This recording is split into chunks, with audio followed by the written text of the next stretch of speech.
Have you ever wondered why so many people secretly love Donald Duck more than Mickey Mouse? Not because he's smarter, not because he wins, not because he's lucky. Actually, Donald loses constantly.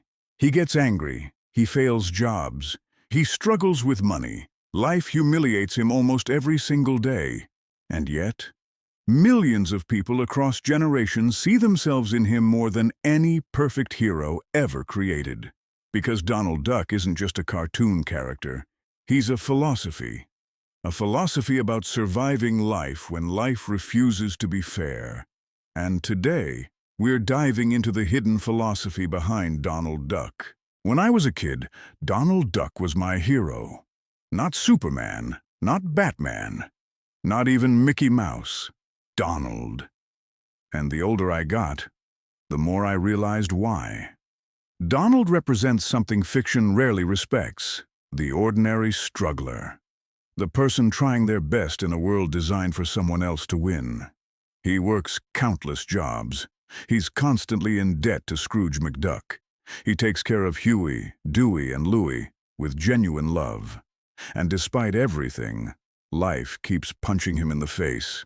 But every morning, he puts on that sailor shirt again and goes back into battle.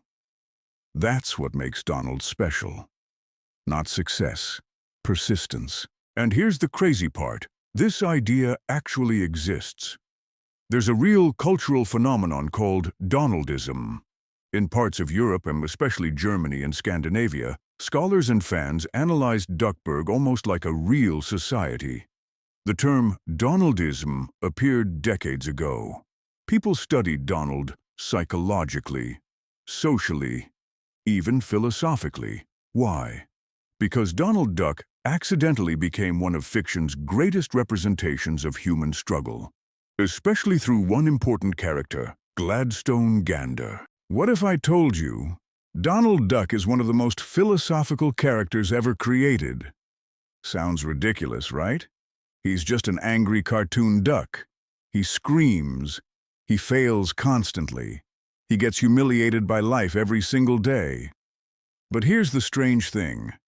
The older people get, the more they start loving Donald Duck. Not Mickey Mouse, not superheroes. Donald. And that's because Donald represents something deeply human. The struggle of ordinary people trying to survive an unfair world. But this idea isn't just fan theory. There's an actual philosophical and literary movement that studied Donald Duck seriously, a movement called Donaldism. Most people think analyzing cartoon characters philosophically is just internet nonsense. But Donaldism is real. The term originated in Europe, especially in Scandinavia and Germany, where fans, writers, and literary analysts became obsessed with the world of Duckburg. The Norwegian term Donaldisme appeared in the 1970s. There were actual communities dedicated to studying Donald Duck stories, almost like sociology. Why? Because Donald's world reflects real life surprisingly well. Economic struggle, class inequality, luck versus effort, failure, responsibility, mental exhaustion. Donald Duck wasn't treated as just comedy. He became a symbol of the ordinary human condition, and the person most responsible for this was a legendary writer and artist named Karl Barks. Before Karl Barks, Donald Duck was mostly just a loud cartoon character. But Barks transformed him into something deeper. He gave Donald emotional weight. Suddenly, Donald wasn't simply funny. He became tragic. A working-class man trapped inside a comedy. Karl Barks once described Donald as a victim of circumstances. And honestly, that explains everything. Donald lives in a universe where effort doesn't guarantee reward. He tries hundreds of jobs. He works harder than most characters around him. And somehow, everything still collapses. That's not fantasy. That's adulthood. Gladstone is everything Donald is not. Lucky, effortless, protected by the universe itself. Doors open for him automatically. Meanwhile, Donald suffers for every tiny achievement. And suddenly, the comics stop being just comedy. Because we all know a Gladstone. The guy who succeeds without trying. The person born with advantages. The one life seems to reward automatically, while others fight for every inch. Donald represents reality, and the philosophy here is powerful. Your value is not defined by winning. It's defined by continuing to try in a world that doesn't reward you fairly. That's why Donald feels human, because life is not always merit-based. Sometimes the hardest workers lose. And Donald teaches us to keep going anyway. In Greek mythology, there's a famous story about a man named Sisyphus. He was condemned to push a massive rock up a mountain forever, only for it to fall back down every single time. And honestly, Donald Duck is modern Sisyphus. Every day starts with hope. Every day ends in chaos. And every morning, he starts over again. That's why Donald feels strangely existential. His existence is built on repetition, struggle, failure, and persistence. French philosopher Albert Camus once argued that true heroism is continuing despite the absurdity of life. And Donald does exactly that. Not because he believes life is fair, but because giving up would mean losing himself. Donald's anger is one of the most misunderstood things about him. People think it's just comedy. It's not. Donald's rage is protest. He screams because he refuses to silently accept injustice. Most people suppress frustration. Donald explodes. And weirdly, that makes him honest. He says the things normal people are too afraid to say. To their boss, to society, to life itself. But here's the beautiful part. Under all that anger, Donald still has a good heart. He apologizes. He sacrifices for others. He keeps loving people despite disappointment. That's why audiences connect to him more deeply than Mickey Mouse. Mickey is perfection. Donald is humanity. Donald's anger is one of the most important parts of his philosophy. Most cartoon characters smile through suffering. Donald refuses. He screams, complains, explodes.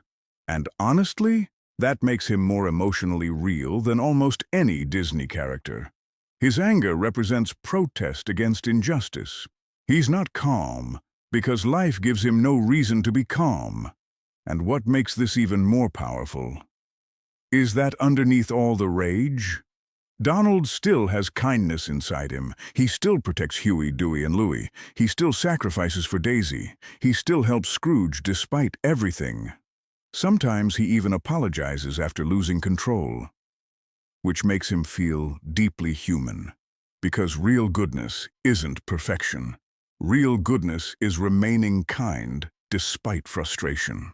Mickey Mouse is who we're told to become. Calm, smart, capable, always in control.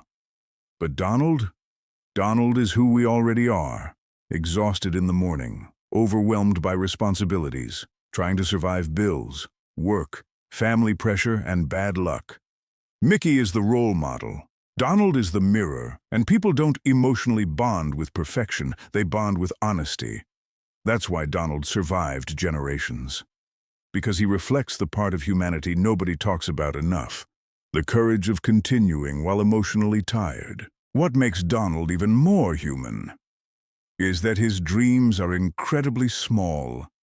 He doesn't want world domination. He doesn't dream about infinite wealth like Scrooge.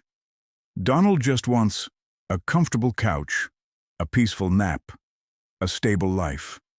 And honestly, that might be the most relatable thing ever written. Donald represents the philosophy of finding meaning in small moments, even while life is chaotic.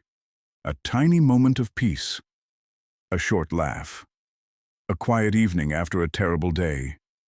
Those moments become victories. One of the saddest and most beautiful things about Donald is how small his dreams are. He doesn't want power. He doesn't dream about becoming rich forever like Scrooge McDuck. Donald just wants peace, a soft couch, a quiet nap, a stable home. That's it. And maybe that's why his philosophy feels so emotionally mature, because Donald understands something most people learn too late. Life is not constant victory. Life is surviving chaos while protecting small moments of peace. That peaceful cup of coffee after a terrible day. That quiet moment before sleep. That small laugh during hard times. Donald teaches us that these moments matter more than grand success. Donald Duck survived generations because he feels real. Not realistic, real. He makes mistakes, he gets angry, he fails constantly. But the light inside him never fully dies. And maybe that's the real philosophy of Donald Duck. Being human doesn't mean being perfect.